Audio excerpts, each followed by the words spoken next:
কবিতার নাম স্বাধীনতা। আমার ছেলেটা জানতে চেয়েছে, বাবা স্বাধীনতা মানে কি? সেই থেকে আমি ভেবে অস্থির কি যে উত্তর তাকে দিই। শেষে বললাম, স্বাধীনতা মানে মিলেমিশে অনুভব। হিন্দু এবং মুসলিম, শিখ, খ্রিস্টান যত সব স্বাধীনভাবেই ধর্ম পালনে যেন মিলেমিশে রই। ছেলেটা বলল, আপনার সাথে আমি একমত নই। 15 আগস্ট আজও তো শুনছি বহু সাম্যের গান, তবু কেন হয় মসজিদ ভেঙে মন্দির নির্মাণ? আমার ছেলেটা জানতে চেয়েছে শহীদ বীরের কথা। তাকে বললাম, নেতাজি সুভাষ, ক্ষুদিরাম, প্রীতিলতা, বিনয় বাদল, দীনেশ এবং সূর্য সেনের নাম।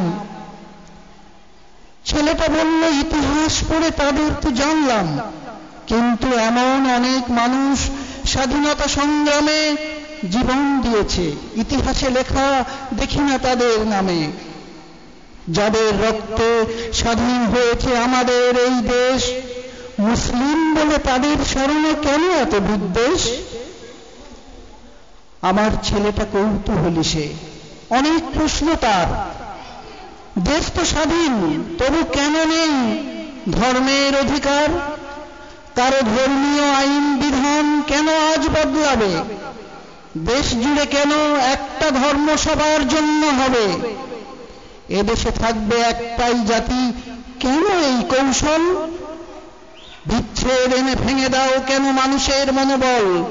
হিংসা এবং বিদ্বেষ দ্বারা যদি বা ঐক্য হয়, তাহলে আবার স্বাধীনতা চাই রক্তের বিনিময়। আমার ছেলেটা জানতে চেয়েছে, সকল ধর্ম জাতি মিলেমিশে কেন পারি না হতেই একে অন্যের সাথে? যে যার খাদ্য সেই সেই খাবে, বাধা দেবে কেন এতে? যে যার ধর্ম নিজেরা পালন করুক আনন্দেতে। অথচ এখানে স্থাপিত হচ্ছে নতুন একটি প্রথা, এক দেশ আর এক জাতি গড়া। এ কোন মানসিকতা? স্বাধীনতা মানে বিবিধের মাঝে মিলন হচ্ছে কই? প্রয়োজনে ফের আমরা আবার স্বাধীনতা আনব। আসসালামু আলাইকুম।